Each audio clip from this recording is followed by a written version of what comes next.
What's up, everybody, and welcome into Crunch Time. Forgot what episode of Season 5 it was. There's been a lot. But we're glad to be back here. Max Williams, Mad Max, always my co-host. Max, how's it going?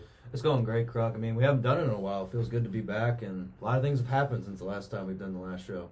I mean, absolutely. Fill me in on how your winter break and then, the last couple of weeks have been. No, my winter break was good. Spent some time with family and friends back home in Ohio, and, just getting back to schoolwork, right? Now I got big time role being assistant director of broadcasting for Avila Athletics, so that's very cool. Ooh. Helping out everybody else, so get to be more part-time into our school here with anything athletics going on. So, please follow me up on Twitter, anything else to keep me up. I'll keep you posted later on, whatever that is. Everything else is good. How about you, Kruck? Absolutely. Well, I will hit you up with one of those Twitter follows. But yeah, man, I mean, shoot, life's been good, dude. I got a internship with Steel City Media in Kansas City. I've been basically hanging out with Davo on Mix 93.3. Mallory Kay is also on a bunch of their stations. She's the person I directly work for. But in case you Crunch Time fans didn't know or anybody new to this because of it, I was actually on Q104, promoting our podcast. So if you're new because you heard the promotion, thank you so much for tuning in. If not, please tell your friends, spread the word. We try to stay as least opinionated as possible when it comes to sports.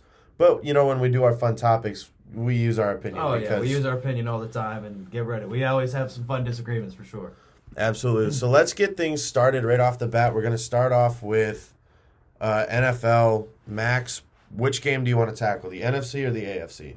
I'm going to tackle the AFC, and I'll tackle the AFC because for the new people in this show and everything else, if you don't know already, I'm a big Cincinnati Bengals fan. My dad's been a big Cincinnati Bengals fan since he was gone, and I've been a Bengals fan since, 10 or 11 years old, right? And throughout the game, I give props to Kansas City. They did a great job. Patrick Mahomes threw for 326 yards and 2 touchdowns. Pretty impressed with one kind of leg that he was going on. But some of the calls for the Bengals that they had and some things, there were some bad ref calls in the game. A lot of people online, everything else thought that maybe the refs kind of, gave the game to Kansas City, or there were other parts that were part of that. But, I think some calls went our way and some calls didn't. And I'm going to put it in that regard. And I think the real key of the game, though, was how the mobility of Patrick Mahomes was.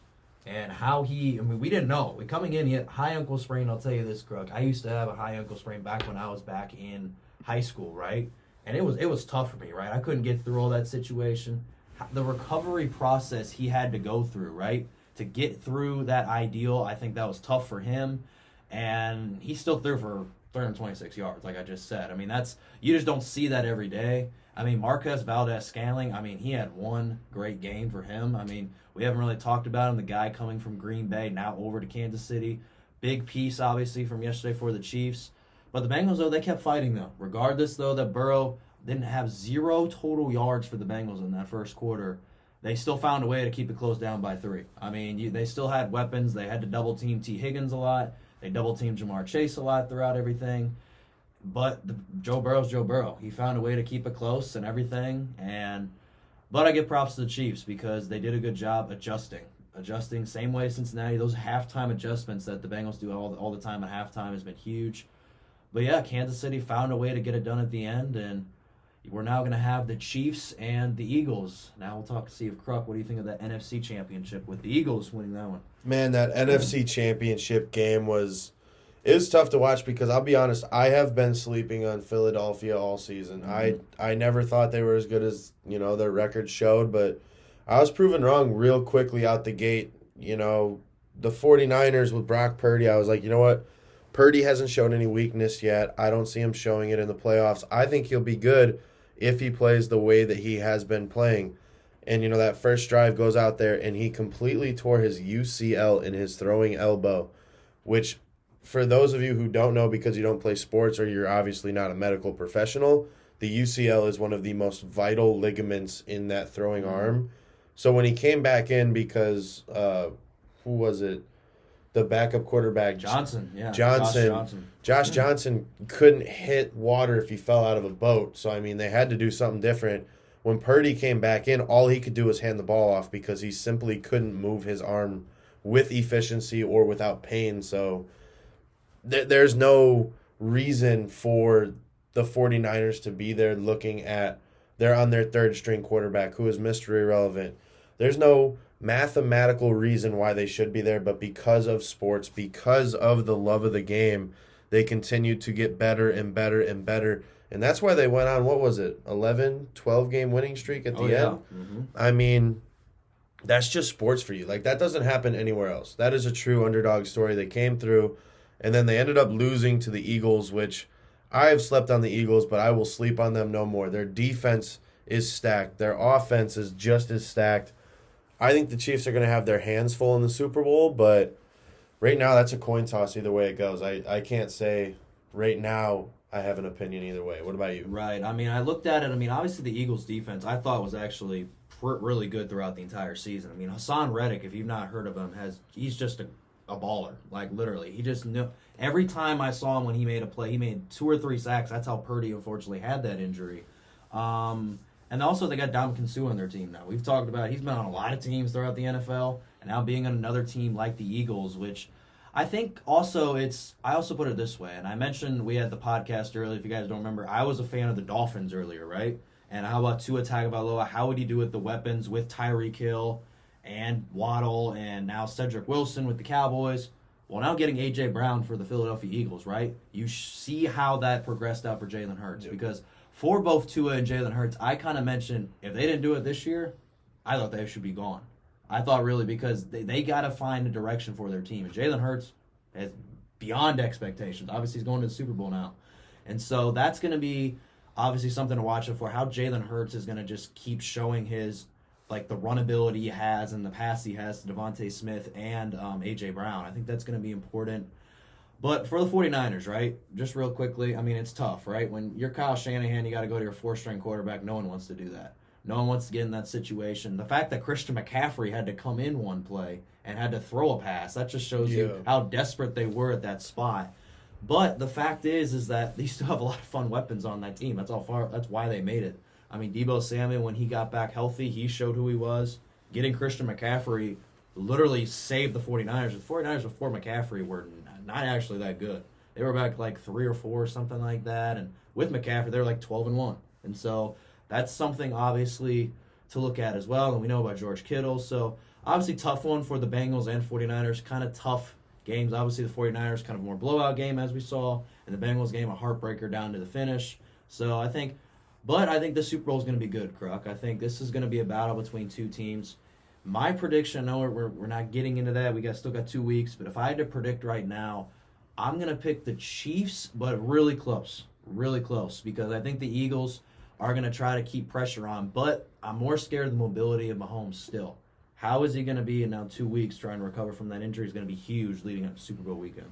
I mean, absolutely. And I've been sleeping on the Eagles. I've contemplating doing it again, but I can't after that blowout. I got the Eagles by 2.5. I got the Eagles by a field goal winning it. So I think it'll still be a great game. You know, the battle of the Kelseys, whatever everybody wants to call it, right? But I think it'll end up being one of the best games all year. And the Super Bowl halftime is Rihanna. So, I mean, that's going to be a good halftime show for sure. She's got a lot of good hits. Absolutely. You got the Umbrella, Don't Stop the Music, Shut Up and Drive. Yep. That's just from one album. I know way too many more songs. But we're going to move it forward. We're going to go into basketball. So NBA is in the full swing of things. And aside from injuries, we're just going to look. Well, we might talk about injuries, but right now we're just going to look at straight up NBA league standings. Right now the Celtics are atop at 36-15. And then at 2 through 4, you have Denver, the Denver Nuggets, Philadelphia 76ers, Milwaukee Bucks, and then number 5 is the Memphis Grizzlies. And looking at that list, I'm sitting here thinking to myself, like, I have heard Steph Curry, LeBron James, all these big guys consistently, and they're not in the top 5. Like, what happened, Max? I mean, yeah, I think it's just the coherence happening with the Lakers. I mean, the Lakers past couple of years have not been that kind of team. They kind of haven't got together where they have Anthony Davis, LeBron James, Russell Westbrook all together as a whole. I think that's a fall for them. Golden State Warriors, I think for them it's just, I don't know if they're still like hungover from last year from the championship at all or anything, or Steph Curry's not been the same. But it just looks like they're not totally what they are. What the Boston Celtics are doing very well is Jason Tatum is starting to become that guy. Yeah. And, when we start, I really wondered about Jason Tatum, how he would become. He's starting to become that type of player that people should be scared of every game he steps on the court. But one team that you didn't mention in this list that I'm very interested by is the Sacramento Kings. And here's why I say the Sacramento Kings. You would think it'd be Golden State Warriors, right? Then top of the West or whatever. They got a lot of interesting players on the team. They got Domantas Sabonis from the Pacers. He's got a double-double going on. He has 12.4 rebounds, and he has 18.5 points. So a double-double machine. De'Aaron Fox is starting to play well for them. And you look at Malik Monk and Keegan Murray, two other guys that have been, you don't really hear about that much. But Keegan Murray came out of the University of Iowa, and he was a big-time player. And so I look at the Kings as an interesting team, right? They're an interesting team. Usually you don't think of Sacramento being that one, but obviously there's a lot of season left, Kruck. And so I think Sacramento Kings are a team that could be interesting going down the stretch. I think also looking at the schedule as well, the Sixers are still there. I think Joel Embiid is, again, still being Joel Embiid, playing how he is. Cleveland Cavaliers, again, they're still, with all that talent, again, I think getting Donovan Mitchell was a huge piece for the Cleveland Cavaliers. Absolutely. Absolutely. And if you look at it, that was a team with Darius Garland and them that they were in the play-in tournament last year. And they came back now and got Donovan Mitchell off the trade, and they did a very good job getting him. So I think those couple of teams, I mean, again, there's a lot of great teams that you mentioned in that list, but I'm really intrigued to see what the Sacramento Kings do with De'Aaron Fox and Sabonis and all those trades that they got for the Kings. I mean, absolutely. And, a team that you mentioned was just briefly, the Golden State Warriors. You look at their home split versus their away split. Their home split, at home, they are 19-6, which is the same home record as the number one team in the league, the Celtics, right? So their home record's good. Now you look at their on-the-road record, they are 6-18. That is the same on-the-road record as the Orlando Magic, who is a bottom 5 team in the league. So when Golden State plays at home, they're fine. They have that home field advantage, and they play fine. And there is no officiating difference here, like in the AFC and NFC championship games. The officiating in the NBA, this is regular season. The officials are calling a straight game, right? So there is no officiating difference. So I don't know what the big difference is between road games and home games, because most of their games that they're playing in are within a 2-mile drive or even a 2-mile flight from their home stadium. So I don't know if it's because of the accommodations, like the locker room's different or the whatever, but I think that's kind of insane. And then to touch on like what we were talking about before, the Bucks won a championship recently. Mm-hmm. The Warriors won a championship recently. The Suns were in the finals recently. The Lakers won one recently. And you look at the Lakers, they're in the bottom half of the team. They are 7th from the bottom. You look at the Suns are right in the middle. The Warriors are 2 above them. And then the Bucks are 4th right now. So honestly, looking at it, the Bucks have the best chance of continuing their progression into being a better team, because you have Giannis Antetokounmpo, who has been experimenting and trying to finalize his three-point shot. Is it anywhere near efficient? No.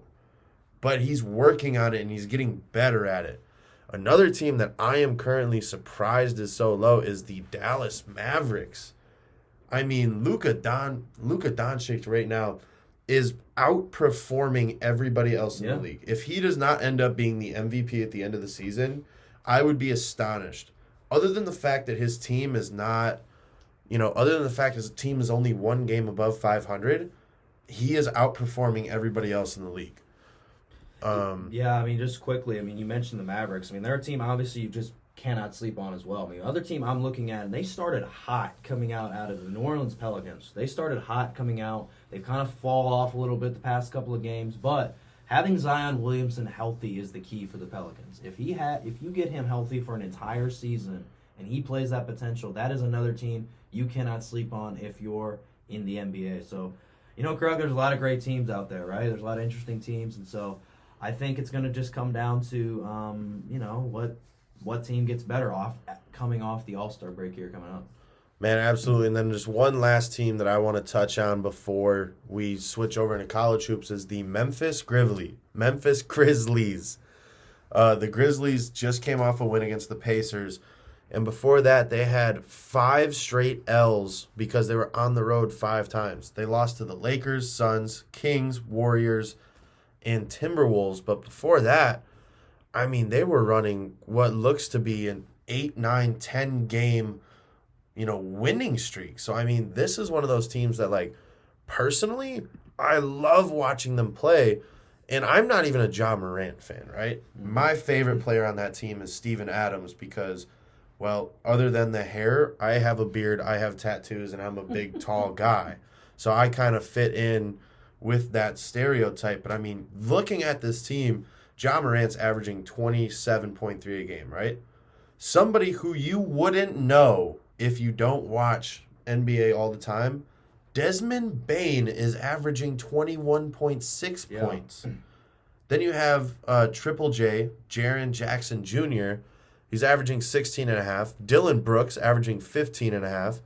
Tyus Jones averaging 10. And then Brandon Clark averaging 10. You have 6 players averaging 10 or more points and 2 players averaging over 20 points a game. And then on the defensive side of things, you got Steven Adams averaging 11.5 rebounds, 1.5 blocks, and then John Concar, might be saying that wrong, John Concar, the shooting guard, averaging 1.1 steal. So, I mean, this team is about as well-rounded as it gets. We're going to have to see in the future, what the future holds, but I think the Memphis Grizzlies are my team to come out of the West. Hey, that's the valid pick. I mean, Desmond Bane, like you said, is an underrated player in the NBA, so you just got to keep an eye on him as well for the Memphis Grizzlies too, Kruck. Absolutely. Let's transition over into college hoops. So for the men's side of things, Max, how do you think this is shaking up right now? Well, it's been interesting, right? I think right now Purdue has been one of the stagnant kind of teams that's been up there at the top spot. But looking at some of the teams, Kansas, right, was on a 3-game losing streak coming in. Lost to Kansas State and everybody else. Just got a huge win. Lost to Kentucky, which was a huge loss to Kentucky because they gave Kentucky life and everything. And so now look at everything else, but Houston is still up there. But Tennessee got a huge win against, obviously, the Big 12 SEC Challengers over the weekend. Tennessee got a huge win against Texas that moved them up to the number 2 spot. So that looking at right there, I mean, the SEC right now, Pac-12 is still doing very well with Arizona up there at the top as well. But a team that a lot of people are not talking about, I think they should, is Kansas State. Kansas State is a team that beat Kansas beforehand. They've beaten other good teams as well. And they got a great player, a Florida guy, transfer named Keontae Johnson that can shoot the ball. He is up there, can shoot, and he can also get double-doubles for them as well. And so that is another team I'm watching as well, Kansas State. Also in the Big 12, you look at Baylor, they've been shooting the 3-ball very hot. I mean, you look at them, Famba's been shooting the ball really well.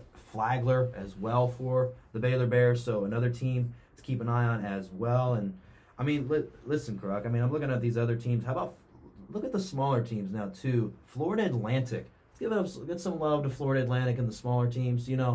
Sometimes those teams can be a great, 12 seed, maybe an 8, 9 seed, and they can surprise a lot of people going into the tournament. And, that's going to be, looking at some of the bracketology right now that, according to Joe Lunardi, this is from ESPN, right now the number 1 seeds, according to him, are Purdue, Alabama, Tennessee, and Houston. Those are all the number 1 seeds, according to him, the 4 slots, right? Quickly, I'll do the number 2 seeds. Right now he has UCLA, Kansas, Texas, and Arizona as all the 2 seeds. So all these teams are valid teams right now into the top ones as well. I think this is going to come down to, just how about the Blue Bloods are doing. That's another thing as well. Duke has kind of been on and off after Krzyzewski left. That's another team that's been That's that as well. North Carolina's still around, so right now elected as an 8 seed according to Joe Lunardi. So of ESPN. So I think there's a lot of great teams going on right now. Obviously, we got one more month of conference play until we get to March Madness. So I think this last month of conference play is going to obviously change a lot of people in who does well in March Madness. Yeah, for sure. And then one team I want to mention, or one of the multiple teams I want to mention for the men's side, is the Marquette Golden Eagles. Right now being led by the guard Cam Jones and the forward, I'm probably going to butcher his name, but Oso Ighodaro. Ighodaro. Fun name right there. Yeah. Those two are leading the team right now. And right now, I think they're sitting right around either 6 or 7 in the rankings. And it's one of those things where, or pardon me, not 6 or 7. They're sitting 14. So, yeah, further down than I expected. But it's one of those things where this is not one of those colleges that it's like they have a great football program, so that's why you know them. They have a great baseball program, that's why they know them. Basketball's really just about it for Marquette. They have a couple of other minor sports that you can't sleep on, like a little bit of baseball and whatnot, but basketball is their program. And, they don't always carry the same weight as, like, some of these other straight basketball schools, right? Like Gonzaga. I can't tell you the last time I watched a Gonzaga football game, but I watched just about every single Gonzaga basketball game. They might be like, what, maybe a D2 or something? Gonzaga or I don't even know. I don't even know if they are. It's something like that. So. This is one of those schools where it is a basketball school, and to see them sitting in that 14 spot, they're going to want to push up just a little bit more before the bracket starts to get a little bit of an easier road.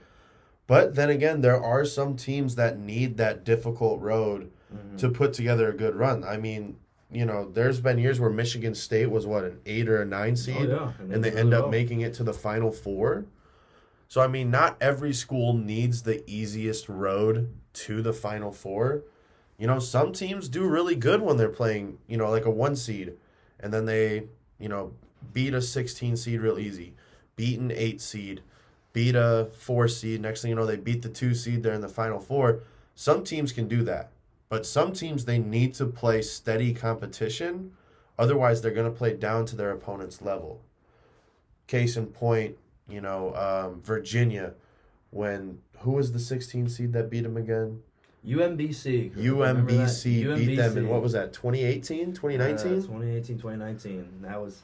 The thing about me is I've always actually liked watching Virginia basketball, right? I've always liked how they play a style of basketball under Tony Bennett. They play a lot of straight kind of defense, and they want to just win by low-score kind of games. Yeah. I mean, obviously, right now they're in a great spot there, number 6, but in the March Madness tournament, you never know, right? I mean, things can happen. I mean, like you just said, a 16 can beat a 1. 5, 12 matchup, 12 seeds usually like to beat the 5s going into March Madness. So just quickly, though, with what you said about Marquette, according to, like I said, Joe Lunardi, he's got Marquette as a 4 seed right now, playing Liberty right now in this one. So that's actually not a bad spot, according to with Marquette. And like you mentioned, they're going to have an interesting kind of road with where they're going. I think that's going to be something to watch as we go further on into the men's side for college hoops. All right, sweet. Let's transition into the women's side. Don't want to get a Title IX over here.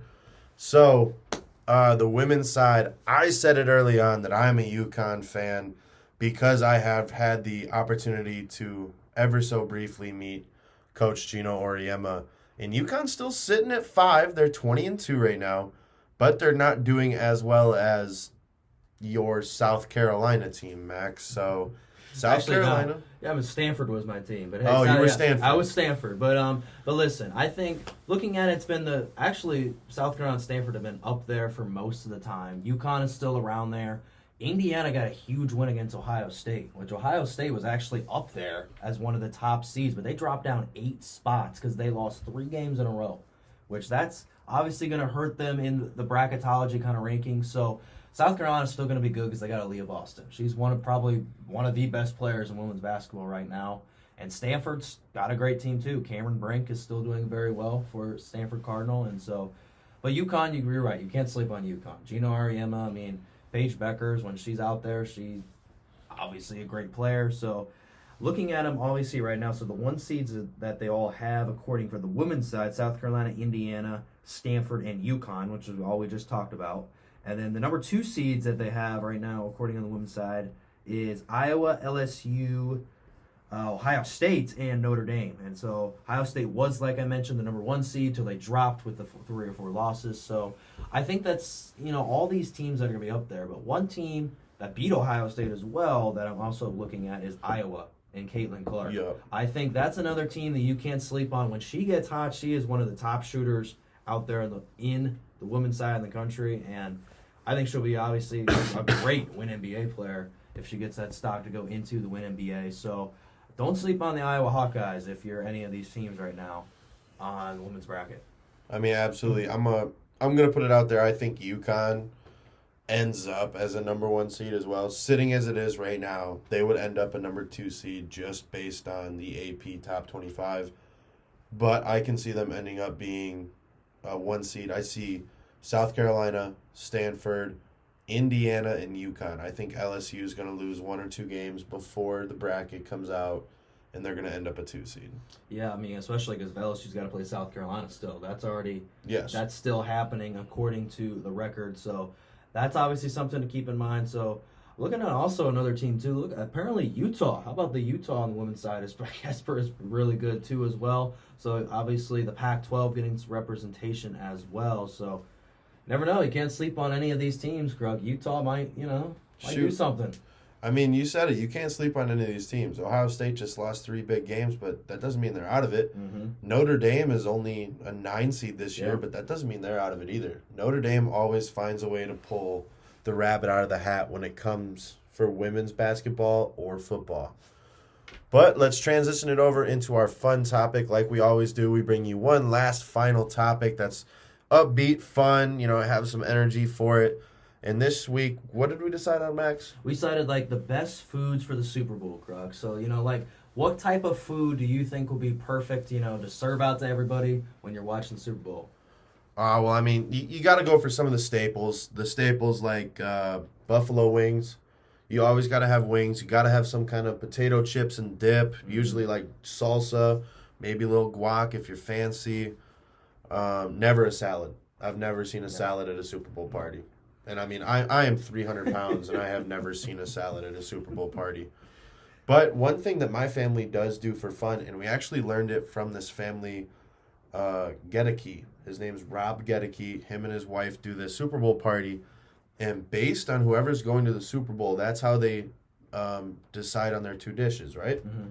So you remember when it was Carolina and Denver, right? Yes, I do. Mm-hmm. So they did Rocky Mountain oysters for Denver, which I'll explain it to you later if you don't know what they are. Yeah. In Carolina, they did hot food and wings. Carolina wings sense. and barbecue. Makes sense. And do you know what Rocky Mountain oysters are? I have not. They're bull testicles. Wow. Okay. We're learning. Hey, we're putting this out here. So this year it is Kansas City and Philly, right? Mm-hmm. So at my house, we're gonna end up doing Philly cheesesteaks, and we're gonna do Kansas City barbecue, right?